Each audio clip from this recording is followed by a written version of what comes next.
പുറകെ വരുന്ന വാഹനത്തിനും എതിരെ വരുന്ന വാഹനത്തിനും വിസിബിൾ ആയിട്ടിരിക്കണം. അതുപോലെ തന്നെ മറ്റു വാഹനങ്ങളുടെ വിസിബിലിറ്റി നമ്മൾ തടസ്സപ്പെടുത്താനും പാടില്ല. രാത്രിയൊക്കെ ആണെങ്കിൽ അത്യാവശ്യം റിഫ്ലക്റ്റീവ് ആയിട്ടുള്ള എന്തെങ്കിലും ഒരു ലൈനിങ് നമ്മുടെ ജാക്കറ്റിൽ ഒട്ടിച്ച് വെക്കുക. അല്ലെങ്കിൽ അത്യാവശ്യം റിഫ്ലക്റ്റീവ് ആയിട്ടുള്ള അത്യാവശ്യം കൊള്ളാവുന്ന ലൈറ്റ് കളേഴ്സ് ഉള്ള വല്ല മഞ്ഞോ മിന്നാമിന്നോ പച്ചയോ അതുപോലുള്ള വല്ല ഹെൽമെറ്റും ഒക്കെ യൂസ് ചെയ്യുക.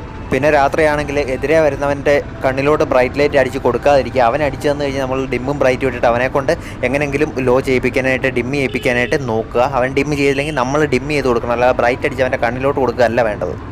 അങ്ങനെ വന്നാൽ രണ്ട് വണ്ടിയും ആക്സിഡൻ്റ് ആവാനുള്ള ചാൻസ് കൂടുതലാണ്. പിന്നെ റൈഡ് പോകുമ്പോൾ കോ റൈഡേഴ്സുമായിട്ട് കണക്റ്റ് ആയിട്ടിരിക്കാനായിട്ട് ശ്രദ്ധിക്കുക. ഇനി അഥവാ കോ റൈഡർ ഇല്ലെങ്കിൽ നിങ്ങൾ ഇടയ്ക്കിടയ്ക്ക് ഇൻസ്റ്റാഗ്രാമിൽ ഓരോ പോസ്റ്റോ സ്റ്റോറിയോ എന്തെങ്കിലും ഇടുക. നിങ്ങൾ എവിടെയാണെന്ന് ആർക്കെങ്കിലുമൊക്കെ മനസ്സിലാവുമല്ലോ, അതുകൊണ്ട് തന്നെ.